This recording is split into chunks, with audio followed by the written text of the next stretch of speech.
télévision commence en 1951 à Zurich, avec une première expérience alémanique qui devait s'étendre à la Romandie 7 ans plus tard. René Schenker, directeur adjoint de la radio, accélère le processus.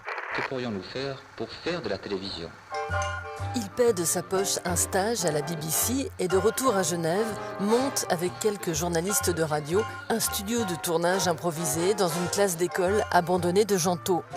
Jean-Jacques Lagrange était l'un de ses pionniers.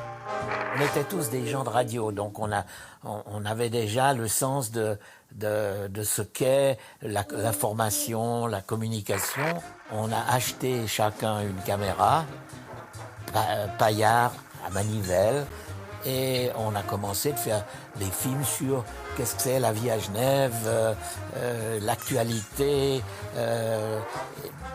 Et petit à petit, on a accumulé des films sans savoir qu'est-ce qu'on allait en faire.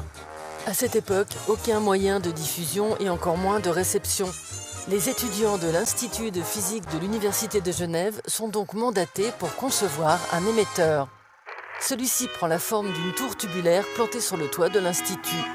Le 24 janvier 1954, nous avons fait la première émission de la TV genevoise. C'est parti. Le générique ouvre sur un dessin de Lagrange avec une musique de Louis Ray. La télévision genevoise, centre de mon repos. C'était 1h15 de film.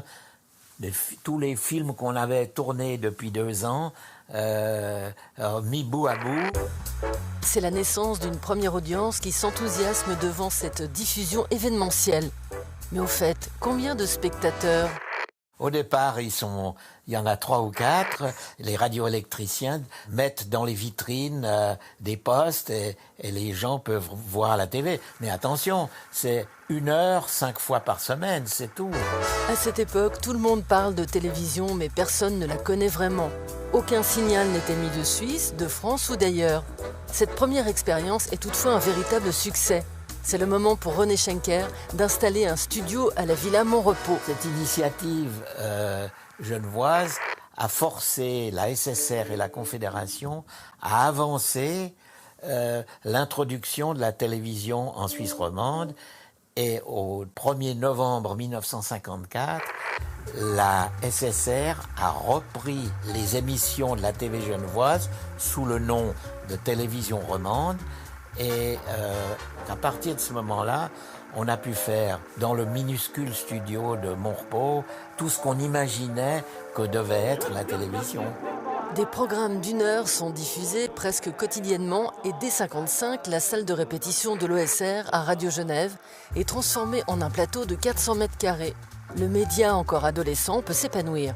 Avec 3 caméras, des travelling et un système d'éclairage qui permettait de commencer enfin des émissions importantes, c'est-à-dire des émissions de variété, du ballet, des dramatiques. Oui, c'est un genre de travail d'explorateur, de pionnier, dont on a peu de traces puisqu'il n'était pas possible d'enregistrer la vidéo à cette époque. Ça n'est qu'en 1960 est apparu le kinéscope, puis plus tard la bande magnétique, etc. Pour les aficionados du média TV, nous vous conseillons l'histoire de la télévision genevoise sur le site Notre Histoire.